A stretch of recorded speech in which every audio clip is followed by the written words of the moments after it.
Hello everyone, I am Prince Nayak. I am CA finalist. मैं इस बार जैन 25 में सीए इंटरमीडिएट ग्रुप 2 का एग्ज़ाम क्वालिफाई किया हूँ और मेरा 2 सब्जेक्ट में एग्जामेशन है, एफएमएसएम में और ये कोस्ट में 69 आया था और एफएमएसएम में 63 आया था। तो इस वीडियो में हम डिस्कस करने वाले हैं मेरा पढ़ने का तरीका कैसे था, मैंने क्लास कहाँ से परचेज़ किया था और डेली रिवीजन में कैसे करता था और उसके बाद एग्ज़ाम से एक दिन पहले मेरा स्ट्रेटजी कैसे रहता था पढ़ने का। चलिए स्टार्ट करते हैं। तो पहले हम फैकल्टी के बारे में बात कर लेते हैं। कोस्ट मैंने सीए पुरुषोत्तम अग्रवाल सर से परचेज़ किया था और audit CA Kapil Goyal sir से और एफएमएसएम आदित्य जैन सर से। ठीक है, तो एक एक सब्जेक्ट को लेकर के चलते हैं, उसके बाद तीनों सब्जेक्ट के बारे में हम लोग चर्चा करेंगे। पहले कोस्ट सीए पुरुषोत्तम अग्रवाल सर से लिए थे, तो सर का पढ़ाने का तरीका बहुत ही अच्छा था। तो सर क्या करते थे, एक एक कॉन्सेप्ट को कॉपी पे ही मतलब लिखवा देते थे और क्वेश्चन को ही क्लास में ही सॉल्व करवा देते थे।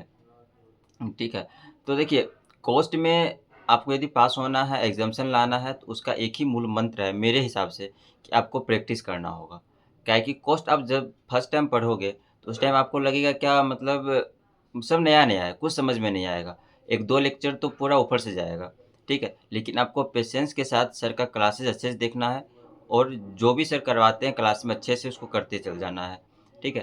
उसके बाद डेली बेसिस पे जैसे कि मान लीजिए हम क्या करते थे कि मान लीजिए सर आज कॉन्सेप्ट लिखवाए और क्वेश्चन करवाए, तो हम क्या करते थे, जैसे ही नेक्स्ट क्लास हम करने के लिए जाएँगे, उससे पहले मेरा ये रहता था स्ट्रैटेजी कि सर जितना भी क्वेश्चन करवाए हैं, उसको खुद से करने का कोशिश करते थे, ठीक है? और उसको जो होमवर्क दिए उसको पहले बनाते थे, उसके बाद हम नेक्स्ट चैप्टर में हम मतलब नेक्स्ट लेक्चर में हम जाते थे, ठीक है? तो उसके बाद जैसे मान लीजिए कि कोस्ट का मेरा सिलेबस कंप्लीट हो गया, ठीक है? अब तो रिवीजन करेंगे, जैसे हम रिवीजन करने के लिए बैठते थे, तो उस टाइम क्या होता था, सारा क्वेश्चन आपको नया-नया दिखेगा। मेरे को भी नया दिखता था और सबके साथ ऐसा होता ही ऑलमोस्ट क्या है कि क्लास कंप्लीट होने के बाद शुरू से रिवीजन करने के लिए हम लोग बैठते हैं, सब कुछ मेरे को नया दिखने को लगता है, ठीक है? तो हम क्या करते थे, सर का जो कॉन्सेप्ट रहता था, उसको हम अच्छे से देख देख लिए, ठीक है? उसके बाद सीक्वेंस वाइज़ सर जिस टाइप से क्वेश्चन करवाए हैं, जो क्वेश्चन पहले करवाए हैं, उसके बाद जो करवाए हैं, उसके बाद जो करवाए हैं, उसको हम कॉपी पे सीक्वेंस लिख लेते थे। फिर फर्स्ट में कौन-सा क्वेश्चन है, क्वेश्चन नंबर 6 है, फिर 8 है, फिर 1 है, फिर 12 है, उस सीक्वेंस वाइज़ लिख लिए, ठीक है? उसके बाद हम खुद से उसको सॉल्व करने का कोशिश करते थे।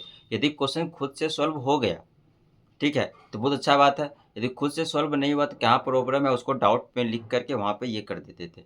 और उसके बाद मेरा ये स्ट्रैटेजी रहता था ख़ास करके जो क्वेश्चन न्यूमेरिकल सब्जेक्ट में, प्रैक्टिकल सब्जेक्ट में तो हम क्या करते थे, क्वेश्चन को ए, बी, सी में डिवाइड करते थे। अब आप लोग पूछिएगा ए, बी, सी क्या होता है? देखिए सी दैट मीन्स जो क्वेश्चन आपको एक बार में बन जा रहा है, वो हो गया सी।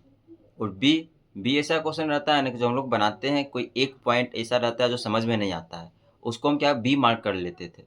ए मार्क क्या हो गया, जो क्वेश्चन डिफ़िकल्ट है, जो मेरे को समझ में नहीं आया, पढ़े समझ में नहीं आया, ठीक है? बना रहे हैं, भूल-भूल जा रहे हैं, उसको ए कैटेगरी में रखते थे, ठीक है? तो इससे क्या होता था ना, आप लोग के माइंड माइंड में क्वेश्चन राइज़ होगा कि सारा क्वेश्चन तो ए में आ जाएगा, काहे कि जिस टाइम हम लोग फर्स्ट टाइम रिवीजन करने करने के लिए बैठेंगे, तो सारा क्वेश्चन तो डिफ़िकल्ट ही लगेगा हम लोग को। तो जिस टाइम आप फर्स्ट टाइम रिवीजन किए, ठीक है? ए में डाल दिए, बी में डाल दिए, कुछ कुछ क्वेश्चन सी में आता है, ठीक है? लेकिन जब सेकंड टाइम रिवीजन करने के लिए बैठोगे, तो बी का अधिकांश क्वेश्चन आपका सी में आ जाएगा। क्या है कि बी में वही क्वेश्चन हम लोग डाले थे, जो क्वेश्चन में थोड़ा बहुत डाउट था। कुछ एडजस्टमेंट हम लोग को समझ में नहीं आ रहा था। उस क्वेश्चन को हम लोग क्या किए थे, बी में डाले थे, ठीक है? वो सी में आ जाएगा और ए में क्वेश्चन डाले थे, ए का कुछ क्वेश्चन बी में आ जाएगा। फिर आप थर्ड टाइम रिवीजन करोगे, तो बी का सी में आ जाएगा, ए का बी में आ जाएगा। इससे आपका क्या होगा, जब आप एग्ज़ाम से 1 दिन पहले देखोगे, तो आपके पास लिमिटेड क्वेश्चन रहेंगे और अच्छे क्वेश्चन रहेंगे, जो कि आपके पास मतलब अच्छे से रिवीजन कर के आप एग्ज़ाम में जा सकते हैं।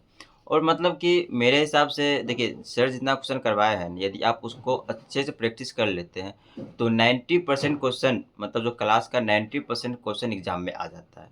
ये मेरा कोस्ट का पढ़ने का तरीका था। मतलब डेली बेसिस के सर जो पढ़ाए उसको मतलब लिख लिए, उसको बनाए, फिर नेक्स्ट क्लास देखे, फिर जो सर पढ़ाए थे उसको देख लिए, ठीक है? ये मेरा कोस्ट का हो गया।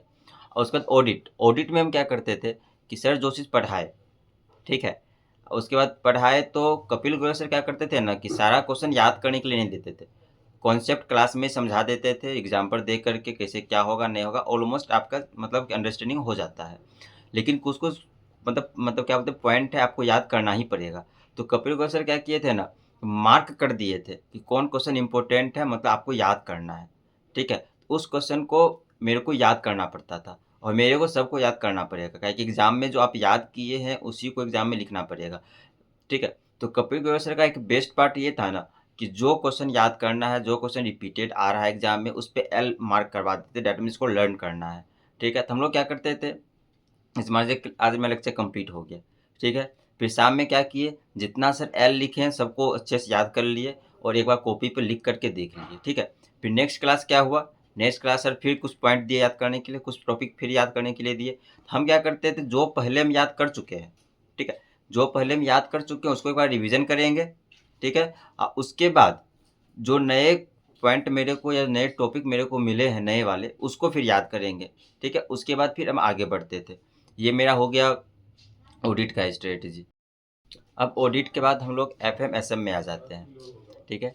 तो एफएम में हम लिए थे कब, ये आदित्य जैन सर से। आदित्य जैन सर मतलब आदित्य जैन सर का सारा क्वेश्चन, जितने भी क्वेश्चन रहते थे, जितने भी क्वेश्चन क्लास में करवाए हैं, 100% क्वेश्चन जो सर क्लास में करवाए हैं वही क्वेश्चन एग्जाम में आता है। ये मेरा पॉइंट ऑफ व्यू है और ये चीज़ हम देखे हैं, इसीलिए ये चीज़ हम बोल रहे हैं। और मेरा एफ एम एस एम में बहुत अच्छा मार्क्स 63 आया है, मतलब एफ एम में अच्छा मार्क्स आया, एस एम में थोड़ा कम आया है। एफ एम मेरा बहुत अच्छा मार्क्स आया है। तो फिर इसका पढ़ने का तरीका कैसे था ये हम बता देते हैं। सर क्या किए, फिर वो जो कोस्ट का मेरा था उसी टाइप से हम एफ एम भी पढ़ते थे, क्या कि एफ एम में मेरा न्यूमेरिकल सब्जेक्ट था, क्या बोलते हैं, ये था प्रैक्टिकल सब्जेक्ट था, ठीक है? सर क्या करते थे, मान लीजिए क्वेश्चन नंबर 1 करवाए, 5 करवाए, 8 करवाए, 10 करवाए, ठीक है? जैसे हम नेक्स्ट क्लास करने के लिए हम बैठेंगे, उसका रिवीजन करेंगे, उसके बाद ही हम नेक्स्ट क्लास हम देखते थे, ठीक है? जैसे मान लीजिए मेरा क्लास कंप्लीटेड हो गया, खत्म हो गया, अब रिवीजन करने के लिए बैठेंगे, फिर मेरा वही सेम स्ट्रेटजी रहता था, जो मेरा कोस्ट में रहता था वही मेरा एफए में भी रहता था। सर जो कॉन्सेप्ट करवाया है उस कॉन्सेप्ट को पहले अच्छे से पढ़ लेना है, फिर जिस सीक्वेंस में क्वेश्चन करवाया है उस सीक्वेंस वाइज क्वेश्चन को कॉपी पे लिख लेना है, ठीक है? फिर उसको सीक्वेंस बनाते चल जाना है। जो क्वेश्चन एक बार में बन गया सी कैटेगरी, एक दो पॉइंट में प्रॉब्लम हो रहा है तो बी कैटेगरी, और पूरा डिफिकल्ट है तो फिर ए कैटेगरी। फिर वही बी वाला सी में आ जाएगा, ए वाला बी में आ जाएगा। एग्ज़ाम टाइम में क्या हो जाएगा, फिर लिमिटेड क्वेश्चन, फिर अच्छे से हम लोग एग्ज़ाम में लिख सकते हैं। तो हम ये मतलब मिला-जुला कर बोलना चाह रहे हैं कि कॉस्ट में और एफएम में, ठीक है, जितना भी सर क्लास में करवाए हैं, यदि हम लोग उसको अच्छे से कर लेते हैं, तो मतलब 100% क्वेश्चन, मतलब एफएम का तो 100% क्वेश्चन एग्ज़ाम में आता है, ठीक है? अब कॉस्ट में कुछ-कुछ क्वेश्चन न्यू आते रहते हैं, तो मतलब 80 to 90% question, 80 to 90% question class का क्वेश्चन वो एग्ज़ाम में आता है, ठीक है? और ऑडिट में जो सर मतलब पॉइंट करवाए हैं एल वाला, ख़ास करके एल वाला, उसको अच्छे से यदि आप लोग याद कर लेते हैं, तो ये 50 प्लस तो आ ही जाएगा। मेरा भी उसी के अप्रोक्स आया है, ठीक है? मेरा पढ़ने का यही स्ट्रैटेजी था।